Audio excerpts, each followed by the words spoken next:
salaamaaleykum wa rahmatulah barakaatu mbokki seetaankat Annaba TV ginnaaw bi ñu leen nuyu ziaraat leen mbokki tey nag vidéo bi dafa nekk vidéo spéciale si message bi nga xam ne YouTube mu ngi koy envoyé temps yi te ñu bëri di laajte question boobu lan ak lan ak lan la donte ne yegg seeguñ ci sax si vidéo yi ñuy def parce que ñu ngi def playlist pour jàngale YouTube yegg seeguñ ci jàngale naka la ñuy gagné si YouTube ak yenn mbir yi mais dañuy bañ message bi raw leen. te aussi tamit ñi koy laajte bëri na ba pare ñim dal tamit bëri na moo tax foog ñu jàll si message yi pour ñu mën a continuer playlist YouTube bi incha allah mbokk yi message boobu moom mooy lan email boobu boo leen seetloo Annaba TV sax envoyé nañ ko moom mooy pour ñu bañ a guddal vidéo bi rek ñu lire lii nii comme ni ngeen ko gisee nii pour ñu bañ a lire lii day jël temps donc ñu expliquer leen ko rek si wax bu gàtt moom mooy lan la si YouTube jublu ak lan lay yàq lan lay defar donc lii nii moom pour ñi nga xam ne ñoom ñoo nekkoon partenaire YouTube ñoom ñoo doon gagné si biir YouTube ñoom ñoo amoon AdSense léegi nag YouTube chaque instant dafay def ay mise à jour si service compte mise à jour bi si mujj rek moom mooy mise à jour bii nii moom mooy bu njëkk daan nga ñëw ibbi chaîne am nga nangam abonné amoo nangam abonné loolu compté wul lii compté moom mooy am nga sa compte AdSense mun nga lancer publicité mun nga accepter publicité yi di jàll léegi nag loolu noonu lañ dindi loolu noonu moom mooy lan moom mooy képp koo xamante ne depuis le 18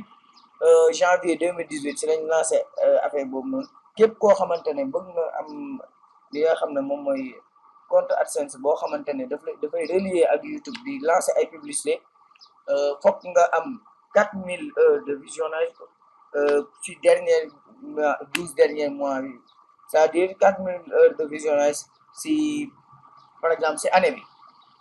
boobu yaakaar naa sax boobu tane na mais bi ci gën a métti rek moom mooy 1000 abonnés donc ñaari yooyu noonu lañ yokk si seen condition donc condition yooyu moom moo tax ñëpp ñi nga xam ne amoon nañ chaîne wala ñi nga xam ne ñoo ngi doon waaj a am AdSense wala nangam parce que seen condition bi ñu jéewoon teg avant bi moom mooy foog nga am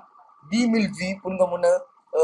accéder si service bu AdSense donc léegi yokkaat neen moom mooy 1000 abonnés ak 4000 heures de visionnage donc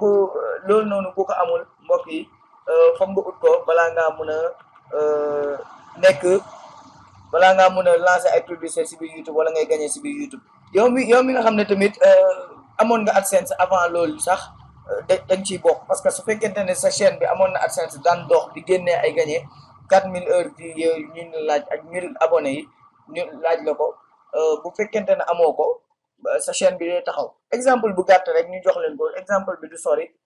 exemple dañ koy joxe rek si chaîne bu Annaba TV comme ni ngeen koy gisee chaîne bu Annaba TV ñaata abonné la am 490 abonnés te chaîne boo xamante ne daan lancé ay publicité comme ni ñu koy gisee nii si sama vidéo yi yëpp da doon dox ba instant bii sax mu ngi dox mais dinañ ko ñëw bloqué si fii ak le 20 février incha allah si deuxième mois bi moom li mu leen bëgg a wax rek moom mooy ku amul 1000 abonnés sa chaîne léegi mënatul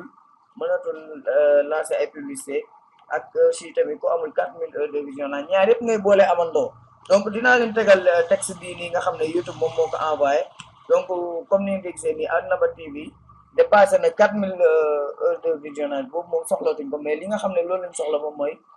1000 abonnés donc 1000 abonnés bu fekkente ne da nga bëgg nekk partenaire YouTube bëgg gagné si biir YouTube donc foog nga am li nga xam ne moom mooy 1000 abonnés ak 4000 heures de visionnage donc loolu moom mooy message bi nga xam ne moom mooy déroulé fan yi yëpp si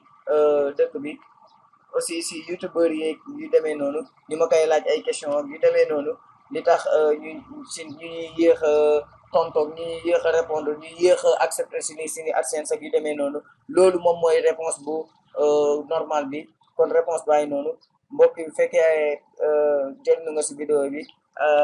abonné si chaîne bi parce que tey jii yaakaar naa war nga xam ne nag léegi Annaba TV soxla na li nga xam ne moom mooy abonné donc mbokk yi abonné soxla nañ ko donc instant bi bu fekkee ne jël na nga si chaîne bi abonné si chaîne bi asalaamaaleykum wa rahmatullahi wa barakaatuhu